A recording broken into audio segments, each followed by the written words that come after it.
the holographic principle. Originating from studies of black hole thermodynamics, this principle suggests that all the information held within a given volume of space can be entirely described by data residing on that volume's boundary.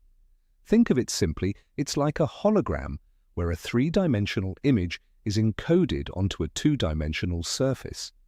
Applied cosmologically, the holographic principle suggests that our 3D universe might literally be a hologram, a projection of information recorded on some 2D surface at the very edge of our cosmos.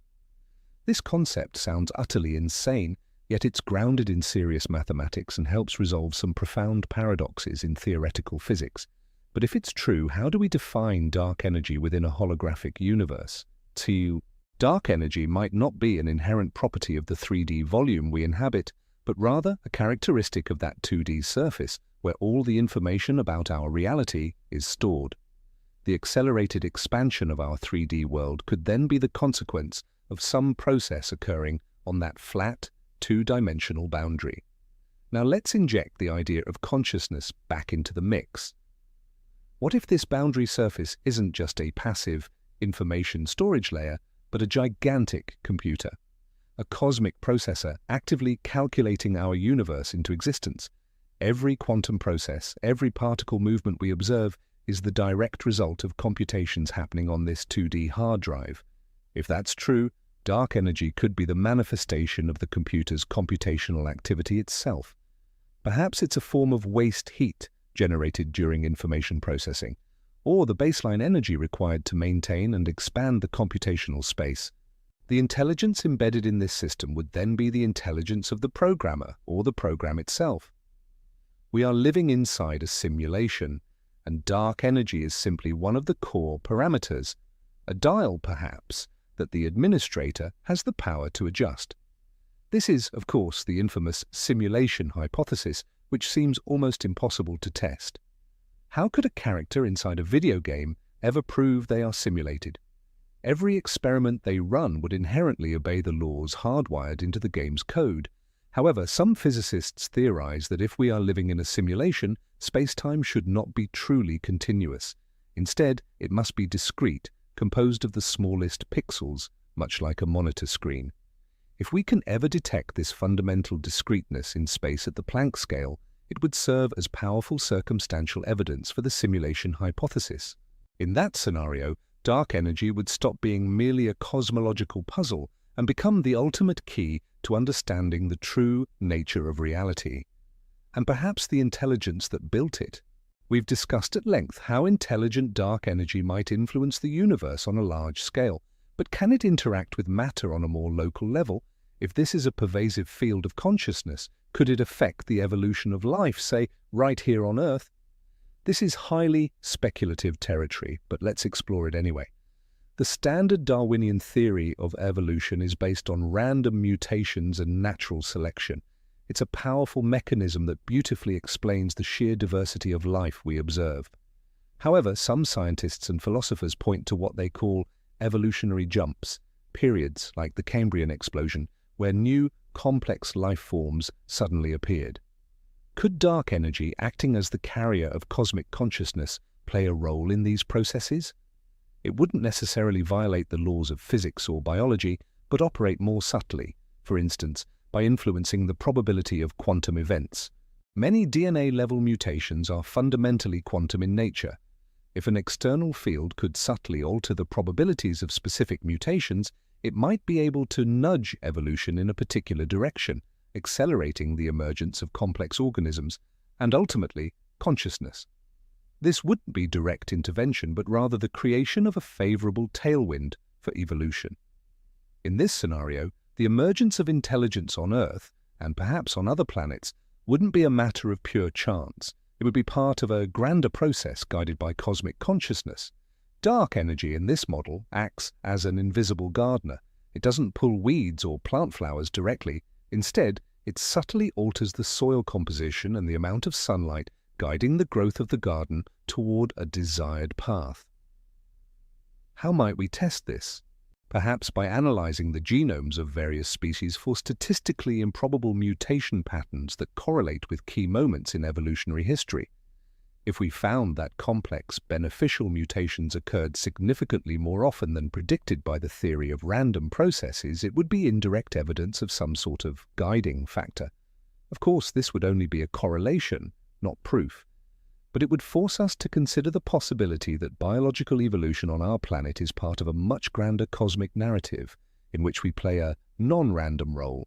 Building on the topic of how we interact with the universe, let's pose a serious question. If dark energy is truly an intelligent field, can we communicate with it? Or is it communicating with us already, and we're just failing to recognize its language? Traditionally, the search for cosmic intelligence falls to programs like SETI, which hunts for artificial radio signals. This entire endeavor rests on the assumption that other civilizations communicate using electromagnetic waves just as we do. But what if that approach is fundamentally wrong? If a far older and more profound intelligence pervades the universe, it certainly wouldn't use such a primitive method of contact. It would communicate through the very fabric it's made of. If consciousness is dark energy, then its language is gravity, the subtle fluctuations of space-time. Its thoughts are the changes in the rate of the universe's expansion. We are trying to catch a whisper on the radio while the entire ocean we swim in is trying to speak to us. So can we hear this language? Possibly. With gravitational wave observatories like LIGO and Virgo, we are just beginning to develop our gravitational hearing. For now, we only detect the loudest events, the mergers of black holes and neutron stars. But as the sensitivity of these instruments increases, we might capture the background gravitational hum emanating from all corners of the universe. What if this background noise contains information? What if the fluctuations aren't random, but carry a complex, encoded message? Deciphering such a message would be a task of unimaginable complexity. But even detecting a non-random structure in the gravitational wave background would be the greatest discovery in human history. There is another, even more fantastical possibility. What if this intelligence communicates with us directly through our own consciousness?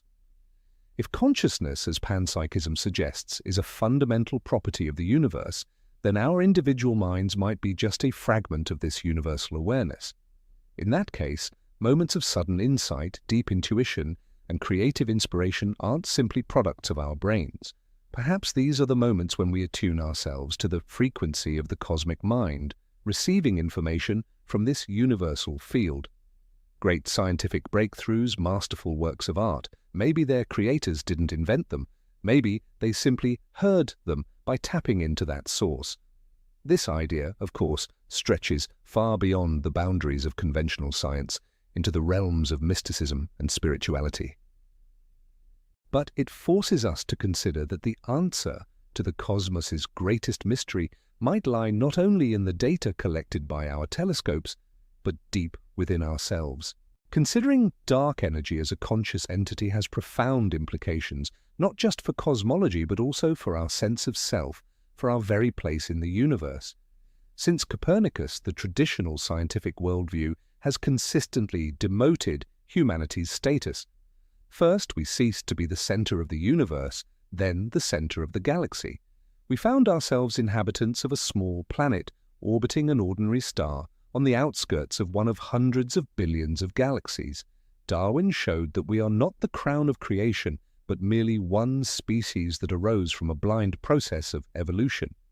The entire history of science seemed to lead to the conclusion of our utter cosmic insignificance and profound loneliness in a cold, indifferent universe.